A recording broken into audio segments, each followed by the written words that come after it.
session is being recorded, and we will be offering some time at the end for questions. But while Bonnie is speaking, we'd like you to use the chat.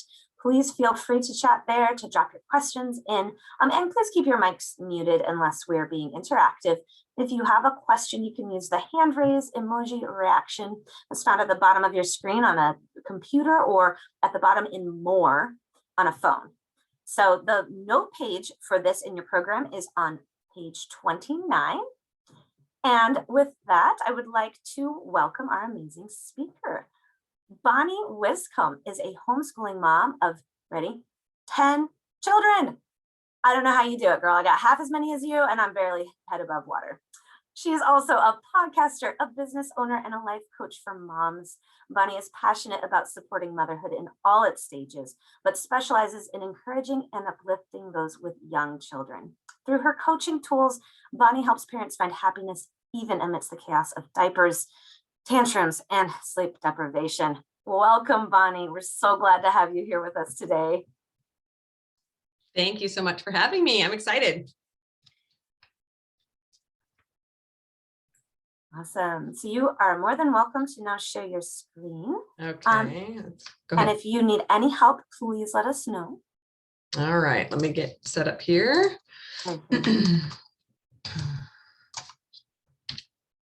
Oops. There we go. All good. It's easier said than done. I know. I practiced and everything. You're not alone. You're not alone. There we go. Sure. Okay. Awesome. There we go. Let me get to full screen here. Okay. Does that look right on you guys' end? All right. Okay, so I'm so excited to be here. Yes, my long presentation name is Stop, Drop, and Roll, 3 Steps for Escaping Postpartum Emotional Slumps. We're all, sleep deprived and lacking half our brains after pregnancy and birth. So the stop, drop, and roll thing I felt like was really important to help us remember everything. So thanks for the awesome intro, Sarah. This is how a little more about me. Yes, 10 kids. We just had our 10th a little more than 6 weeks ago. So I'm right there with all of you in the 4th trimester. It is a wild ride every single time. We homeschool, we have even before COVID, which makes us super weird, right? And we have a bunch of chickens, just random side note. I am a coach for moms, specifically for those struggling to find joy, because that is a passion of mine, to help moms find joy. I run a podcast with another mom of a big family and then own a clothing boutique. So lots of fun stuff, but mostly my main job every day is to work to keep that chaos from overrunning us all, right? So that's me and my crazy clan. So to start, let's just talk a little bit about postpartum. Side note, if you have a pen and paper, get it out. I have a couple of exercises we'll be doing throughout the presentation. And if you want to take any notes for your own thoughts, you don't have to take notes from the slides. They're all available on the Whova app as well as on my site. I'll share that link at the end. So don't worry about that. But if anything comes to you, great time to take notes. So you know what I was realizing as I was researching and preparing this presentation is that there is no other natural phase in life that requires this much of us as pregnancy and postpartum, right? Your entire world changes. I mean, I know this is not a surprise for any of you guys, but there's a new human in existence, right? There's a new role for you, for your partner, new role for really everyone in your family, including grandparents and aunts and uncles, new family dynamics. There's a new job for you, right? As a mother or a father or whoever the primary caregiver is. There's the physical rehabilitation, recovery, and sometimes trauma that comes from birth, the recovery, and then this emotional roller coaster. So it's like it's coming at you from all sides, and we're trying to just stay in the boat, right? Just a few reminders, the physical changes, pain and discomfort, this body that's unrecognizable, right? You're like, this is not my body. How did I get here? What is this? The emotional overload, that up and down. Sometimes you're at the top of the world and sometimes you're thinking, who am I and what's going on, right? This huge new responsibility. And then the mental struggles. Sometimes things do not measure up to the expectations we had for the postpartum period. We might have trouble bonding with our baby or with our spouse or even our other kids when baby comes along. We could enjoy the postpartum period less than we thought we did. I think this is pretty much standard for most first-time moms, is that the enjoyment is maybe not necessarily always less, but definitely different than they anticipated. It gets a little bit easier as you go because it's not such a big surprise, but all of these are big, big, big things. One side note I wanted to mention is the hormonal thing. So we all know that we have massive amounts of hormones in our body during pregnancy, right? And afterwards, they take a sharp decline. So apparently the hormones that our body produces during pregnancy is more than we will produce as a normal woman throughout our entire lifetime. So that gives us a little bit of perspective as to how much hormones are going through our bodies. And as soon as that baby comes out of you, they just start going down quick. And those first 3 days are when you have the most radical hormonal changes. And so it's kind of interesting that those first 3 days are usually the ones that you'll have this high after birth. And then those first couple of days, usually for me around day 3, early day 4 is when it's really, really difficult. When all of a sudden I look at everything around me and go, oh crap, now what, right? I cannot do this. I don't know what I'm doing. You know, the emotions are going against me, all this other stuff on the list. But that's just kind of an interesting thing to remember, that your hormones are working against you right there, plus the added responsibility of this new baby. So it is a lot to work through. So we're going to talk about how to stay on top of this. I wanted to read this for you guys real quick. We can read it all together.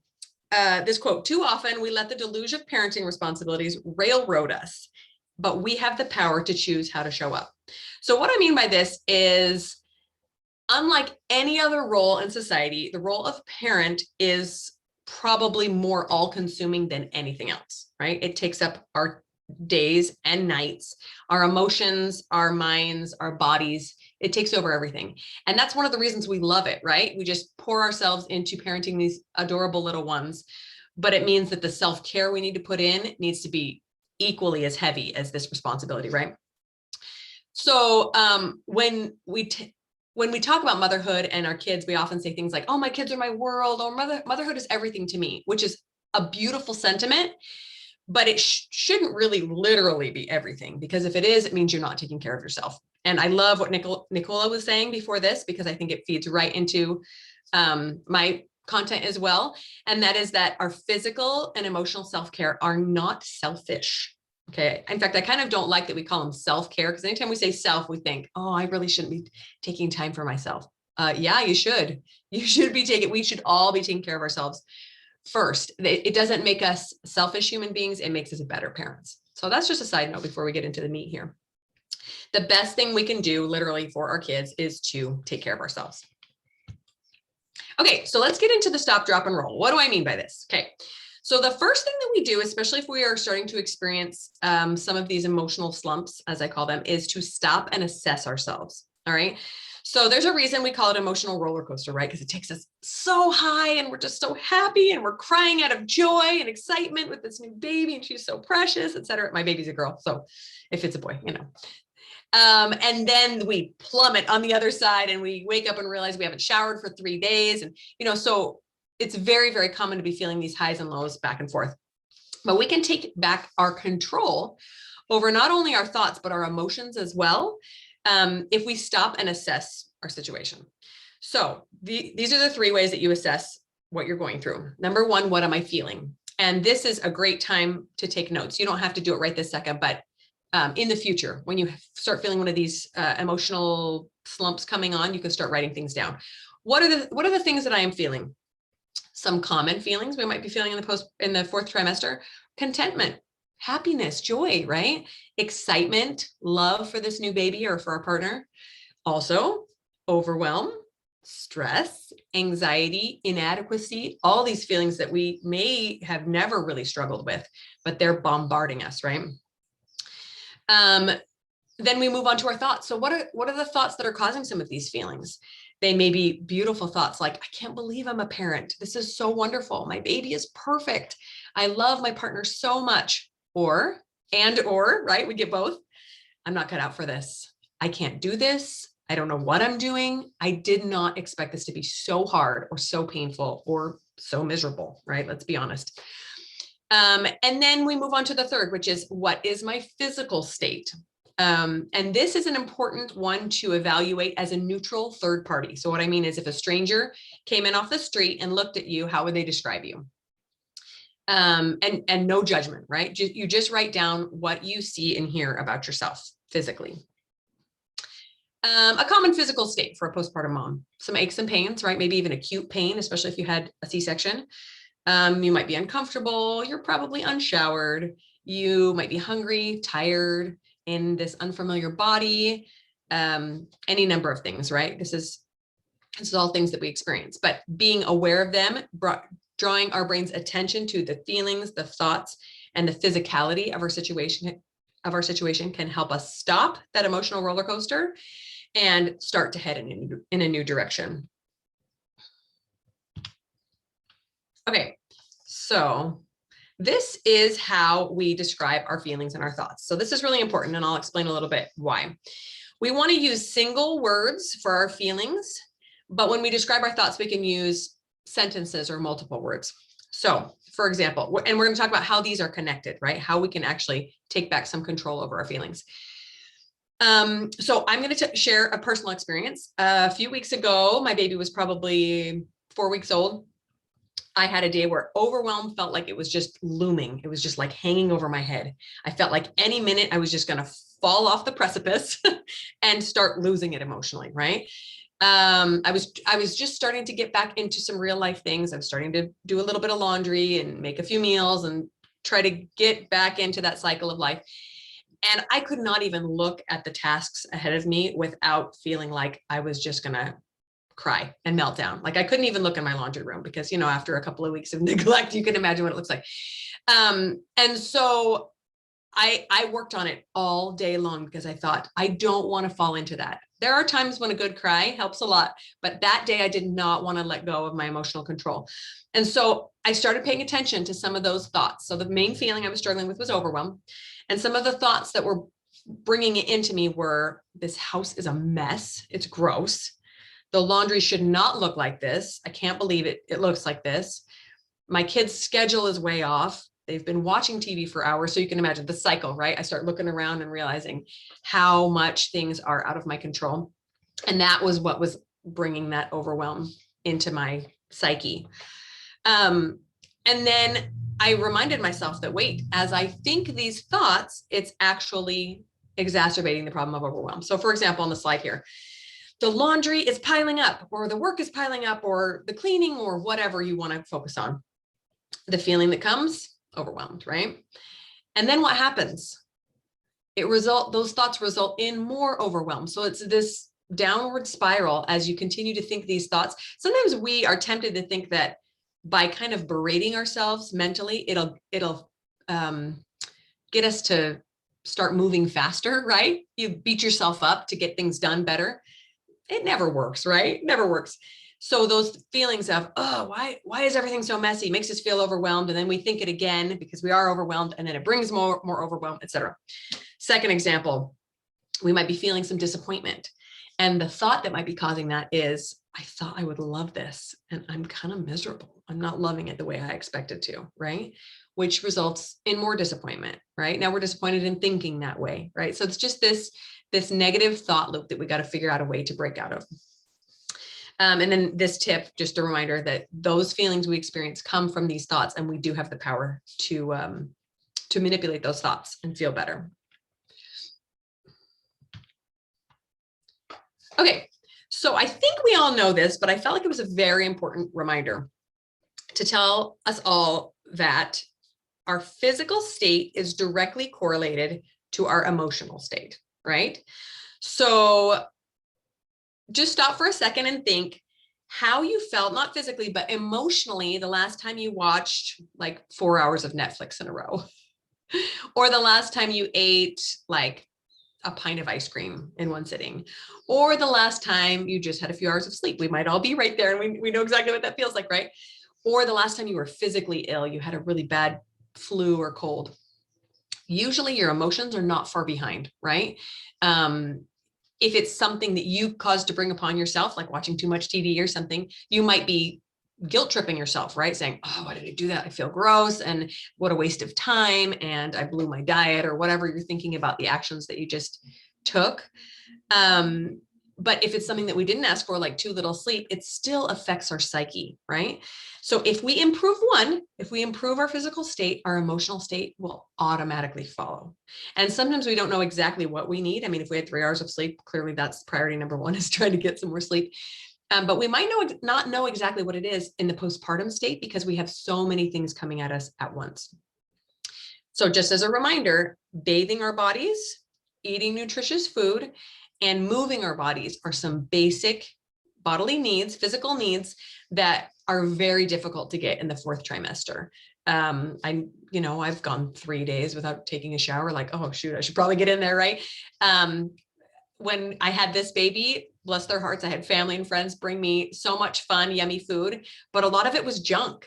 And, after 2 days of just grabbing the leftover donuts on the table that somebody had brought over, I thought, I'm going to have to make some conscious, better decisions because it's making me feel unwell emotionally as well. I don't have the energy to function and to break these negative emotional loops.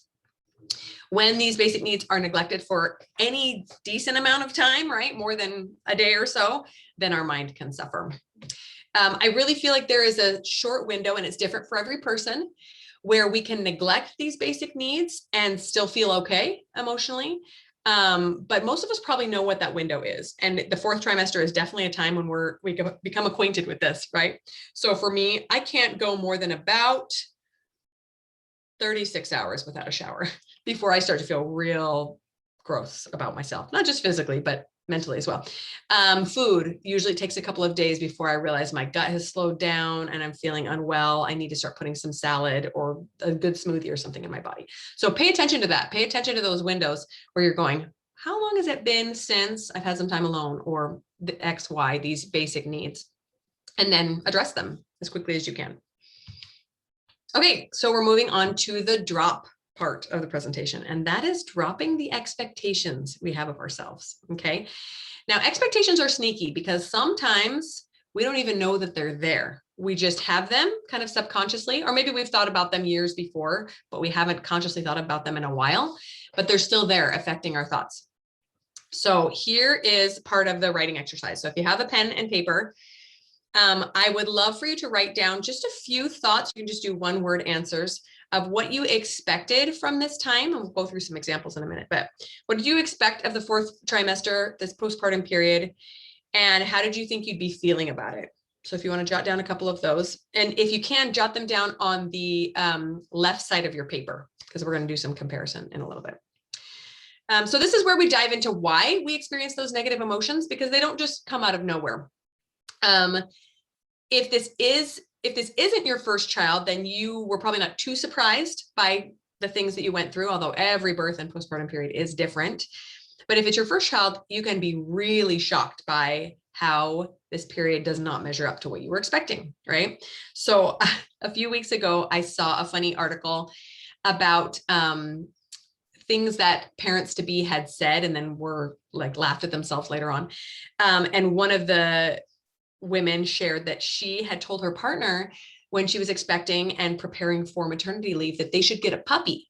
She thought it would be a perfect time to train a puppy because she was going to have like 6 weeks maternity leave and just be sitting around doing nothing. And, anyone who's had a baby just can giggle at that, because if there's ever a worse time to get a puppy, it's right after you've had a baby, right? But these were her expectations that she did not, that she had to figure out were probably not going to serve her really well, because she hadn't known just exactly what this baby was going to require of her. So write down a few of those things that you expected and how you expected to feel. And then we're going to talk a little bit about how reality may or may not be measuring up and what that feels like. So remember to use those single word descriptions for your feelings, and you can write down a few words for your thoughts if you need to. Okay, so here are a few examples. These are ones that I've experienced or that moms I've talked to have experienced, but if you have different ones, great, write those down as well. So some situational expectations. Remember, we talked about how our situation is a very neutral description, right? So some expectations regarding the situation of the 4th trimester could be the actual recovery from birth. Many moms don't fully realize what that's going to take of their body, right? Especially if you had a C-section that you were not anticipating, or kind of a traumatic birth. The sleep aspect, I have to say that I have done this. This is now my 9th postpartum period, and I am still not used to functioning with this little sleep. Also, I'm getting older, so it's a lot easier when I was 25, I think. But so did you have different expectations about how much sleep you were going to get? Or what about the outside support? Were you expecting some support that didn't come through, maybe? What about the shape of your body or the weight that you're hanging on to? That can be a really big one, especially because society pushes us so hard to bounce back. I hate that term, just so you know, cross that out. Or to return to looking like society tells us we should look. So that can be a real trigger for emotional slumps. Your baby's behavior. Did you expect your baby to sleep all day and just cuddle all the time? And maybe he's kind of colicky, or you can't figure out how to soothe him, or nursing is not going as expected. Did you have some expectations for when or how you'd be able to return to work or your normal life, and it's just not going the way you anticipated? And then what about your feelings? What kind of feelings did you anticipate having? So I've seen that many moms anticipate bonding just perfectly with their baby right afterwards, right? We've all seen these beautiful birth pictures where a mom is holding this baby and she just looks so radiant and so loving, but it is a reality that it is difficult to bond with a baby sometimes. And that doesn't mean there's anything wrong with you. It's just this new human being that you've never seen before, and you're expected to love more than anything else in the world. And that's a lot of pressure, right? And it's totally normal to have some mismet expectations there. Maybe your partner relationship, your overall happiness and excitement. Maybe you're happy the baby's here, but you've got so much anxiety and worry about all the things surrounding it that you can't really enjoy it. Again, work or outside commitments. Sometimes religious beliefs or faith can also be tested, right? You're going to think that, oh, this is just another phase of life. And all of a sudden you start questioning your deeply held beliefs. And that can be a very shaky thing for our faith and our, emotional stability. And over here in the tip, I just share that it's because it's such a big change in your life. Be careful of making those lasting decisions or drastic decisions in this time until your emotions have kind of stabilized and you've learned to really meet these expectations, whether they're met or not, because we can make decisions that we then look back at and think, what were we thinking? We weren't really thinking, we were sleep deprived, right? Okay, so now we've got our list. How does your reality not measure up? Okay, so if back here you wrote down some of the expectations that you had for your situation, now I would like you to write down some of the reality that has kind of hit you in the face, right? You can write that on the right side of your paper. I'd like you to write down both situational reality and the reality of your feelings, right? And then you can compare the two. So I'll give you an example. With my first baby, I was expecting a vaginal birth, and my expectations were, okay, I'll be down for a couple of weeks, and then I'll be able to get up and take my kid to the park, and we'll do the play dates with all the moms that have been telling us they're so fun, et cetera, et cetera. Well, I ended up with an emergency C-section that was really traumatic.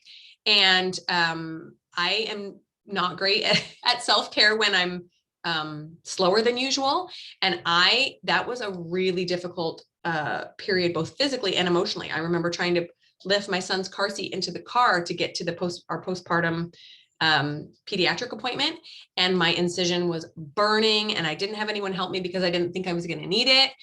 And so here's my expectation of 2 weeks, I'm back to normal. Everything's great. Here's my reality of a full 6 weeks of like resting on the couch and so much pain that I have to be on pain meds for a long time, longer than I wanted to. And then all the feelings that came after that.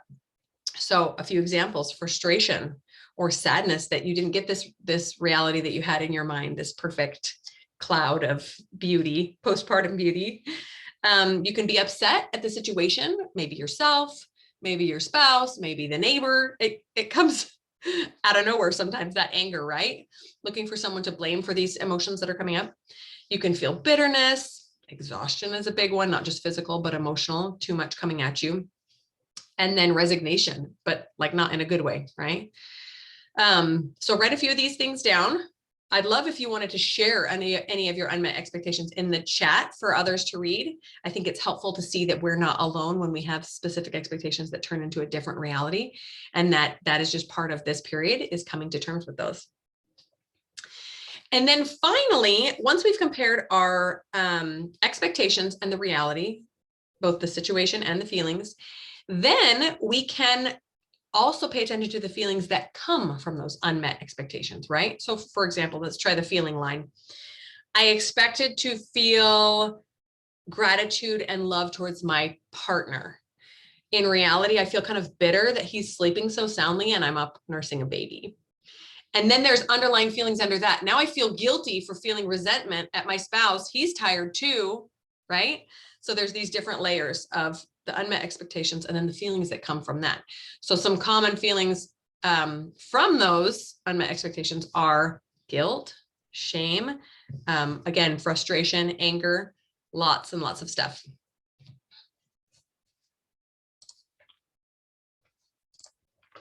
Okay. All right, so now we're on to the rolling phase, and this is where we can really make some changes. Okay, instead of dwelling in the past, we're going to go forward, get our feet back on the ground, and face reality from here on out. Okay, and the important thing is that we have no judgment on ourselves, towards ourselves, towards the situation. We're all learning, and every baby is different too, right? Maybe you had a really awesome, easy birth and postpartum period with one child, and then another one comes along, and it's way harder. Or vice versa. So this is how we move forward without judging ourselves. So let's also take a minute right now to jot down just one aspect of your reality. So we kind of made a list before. Let's just focus on one example. And then also how you want to feel about it. So let me give an example. My oldest child was also a very colicky baby. Okay, so the reality was he cried 3 hours a day. The feeling I wanted to have was peace and calm about it. I didn't want to get stressed out and cry when he cried. But I wasn't feeling that, right? Instead, I was already feeling this stress and anxiety and like I was a bad parent. I didn't know how to help him, etc. So once we have the reality and the feeling we want to go towards about that reality, we're going to explore the thoughts that we need to get us there. Okay. So what does your reality look like? What feelings you want to experience? And then what thoughts will connect the two? And again, remember that your situation, your reality should be looked at as a neutral third-party observer. And a side note, that neutral facts can't really have power over us. Okay. So the fact that the sky is blue doesn't really affect our emotions until we think, oh, I love sunshine, right? Or the fact that our kid is crying can't really have emotion or, can't really affect us emotionally unless we think, I'm a bad mom. And these thoughts might be subconscious. They probably are, but we're thinking something like, this is wrong. This is bad. I'm a bad mom. My baby shouldn't be crying, et cetera, et cetera. And then those negative connotations can make us kind of overwhelmed physically, or sorry, emotionally. Okay, so here's some examples of how to assess your reality in a neutral way. I got X hours of sleep. Okay, I showered blank days ago. So a tip is to eliminate all the adjectives. So you might want to say, I got way too little sleep, but take out the too little and just put the cold hard fact of 3 hours or whatever it is. I showered 4 days ago. I am alone during the day. That's a fact, right? I ate XYZ, 3 donuts today. I weigh whatever pounds. I gave birth so long ago. I'm not going to work currently. My baby cries. These are all just examples. There could be dozens more, but these are cold, hard facts that a stranger off the street could come in and say, oh, look, she got 3 hours of sleep, regardless of whether that stranger thinks that's enough sleep or not, right? So to separate that emotion out of it.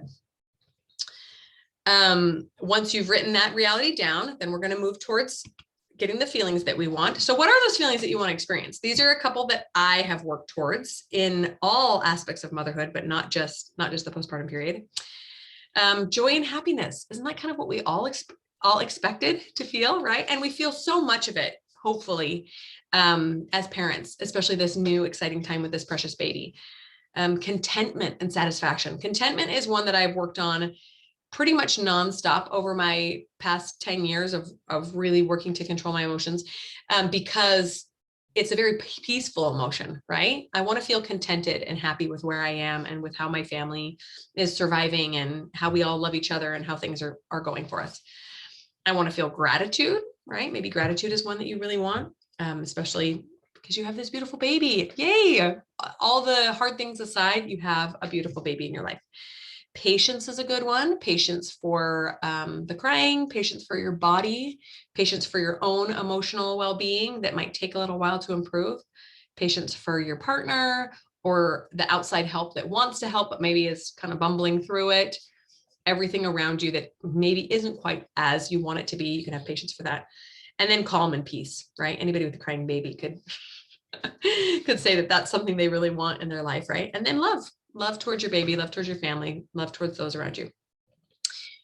And then we need to talk just a little bit about the more negative feelings, okay? And I put those in quotation marks because they're still necessary, right? So we should never have a goal to eliminate all negative emotion, because that's not healthy either, right? When we repress negative emotion, bad things happen as well. So as we're working towards these positive emotions, it's important to also realize that there will be some harder emotions that we might not welcome, but we need to learn to also sit with those and kind of make peace with those, okay? So a couple examples: disappointment. It's okay to feel disappointed that your reality didn't meet your expectations, totally normal. It's okay to feel frustrated that, you know, you've been rocking a baby for 2 hours and he's still crying, or you just fed him and your breasts really hurt and you don't want to do it again and you're frustrated. It's okay to feel sadness. It's okay to feel grief. I will say, though, that in my personal experience, some of these negative emotions are a little bit less helpful than others. So I find for me personally that disappointment, frustration, sadness are okay to feel. I can accept those and work through them, let them kind of sit with me for a little bit. Things like guilt. I love that Nicola was talking about how we'll probably never fully eliminate guilt, and we probably shouldn't. But too much guilt and shame really affect me in a negative way. So those are ones I fight more readily against and try to get those out of my wheelhouse, because those ones affect me a lot more negatively than just some sadness or some grief. And there really aren't any rules. Like, you get to choose what emotions you want to feel. You get to choose what negative emotions you're willing to feel.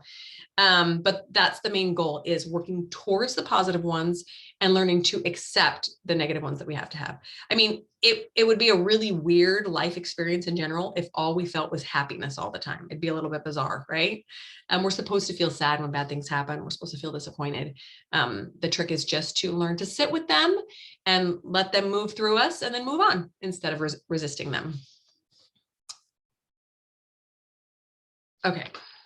See here. All right. So this is the magical part. This is my favorite part. This is where we take, and hopefully this has been making sense, but if not, this is where the pieces all come together. This is where we choose the thoughts that will connect the reality that we have to the feelings that we want to have, right? So we've got the reality. So we'll do a whole bunch of examples here. We've got this reality where I got 3 hours of sleep, or you can look at your past couple of notes and decide what example you'd like to use. And if you want to type them in the chat, that'd be great. So you got 3 hours of sleep. You really want to feel peaceful about this, right? You really want to be okay with this, because you know it's normal. It's not normal for a newborn to sleep 8 hours right out of the chute. So you want to feel peaceful towards it. But right now you're feeling resentment, you're feeling frustration, you're feeling exhaustion, and probably thinking things like, oh, I just wish I could go back to when I thought I wasn't getting sleep at 9 months pregnant, right? So what is a possible thought that could connect the 3 hours of sleep with the feeling of peace? Maybe it could be something like, my baby is healthy and my baby needs food at night and care, so I'm getting up with him or her, right? You could choose not to. Probably wouldn't be very pleasant for anyone involved. Your baby would be starving and crying, and you would be not getting much sleep anyway. But try on some other thoughts there. There's no perfect thought. It could be something else like, I'm so glad I'm able to feed my baby and then I'm here with him or her. I'm so glad my baby's not in the NICU. I'm so glad that my spouse can go to work during the day so that I can sleep here with my baby, or whatever thought is going to help connect those two, that reality with that desired feeling.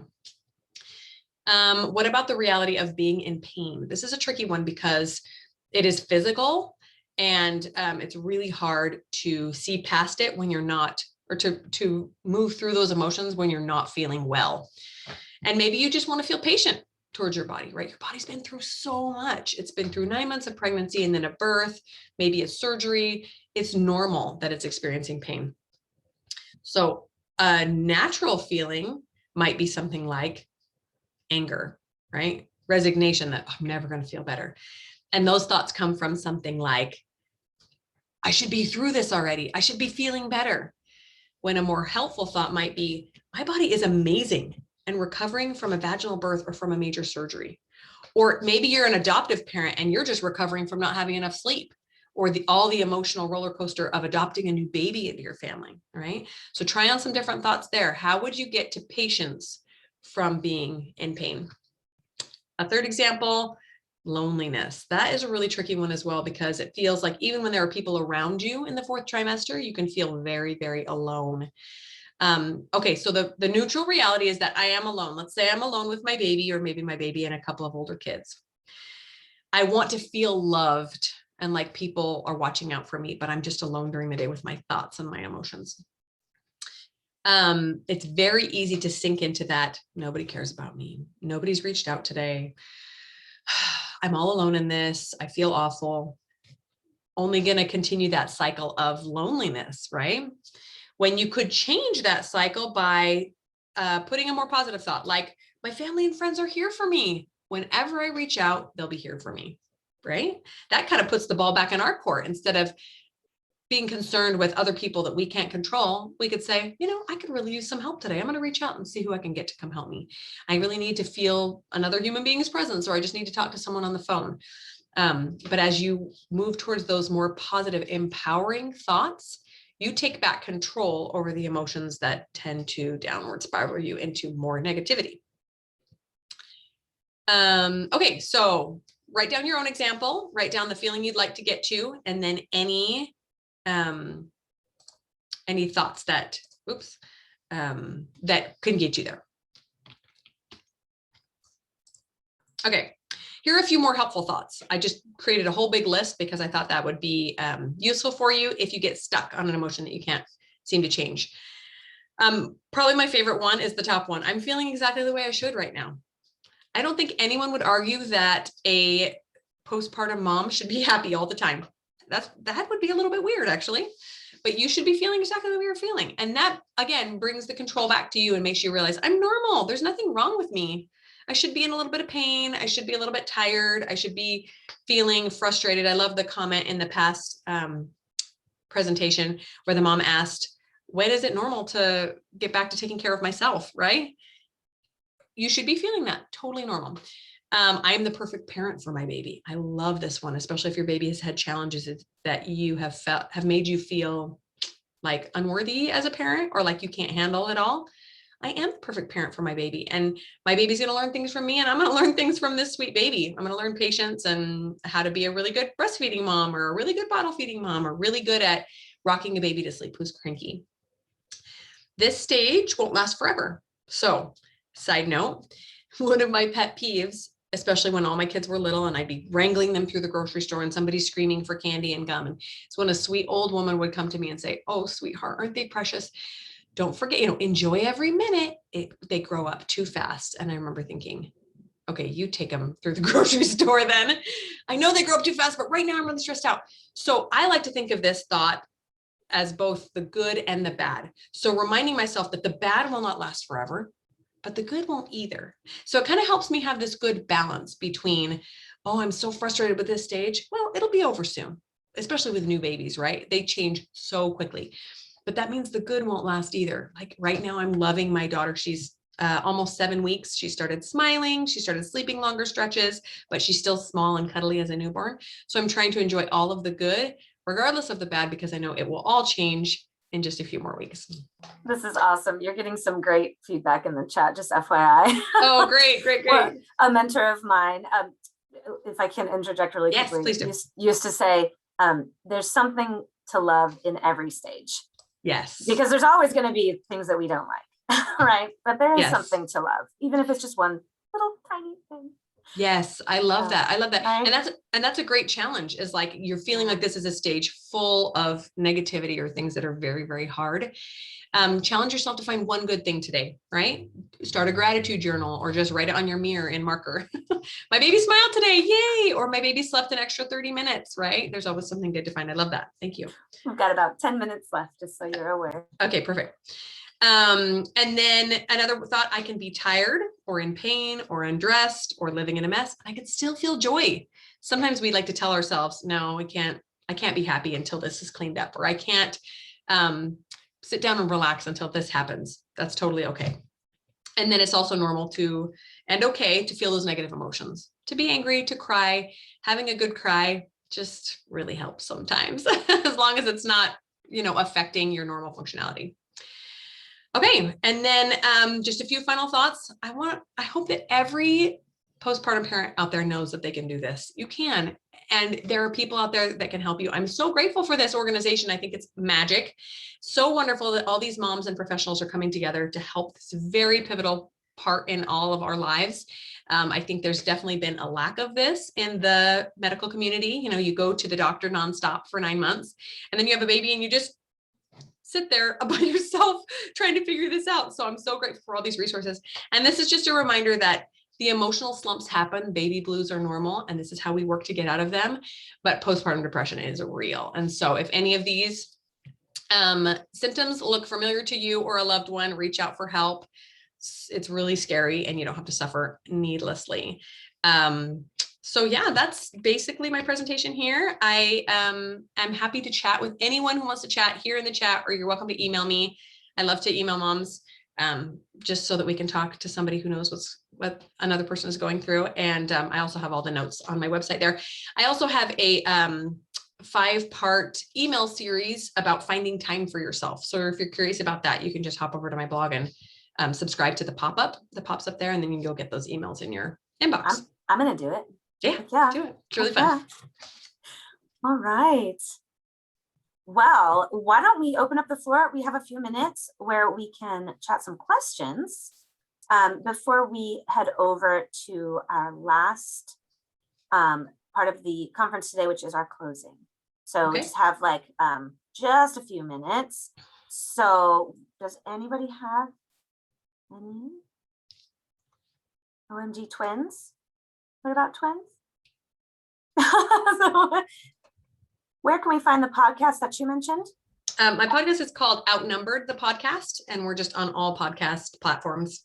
Okay. It's also linked on my blog if you're curious. We're the ones that, I think there's maybe 2 outnumbered podcasts. We're the ones with all the feet.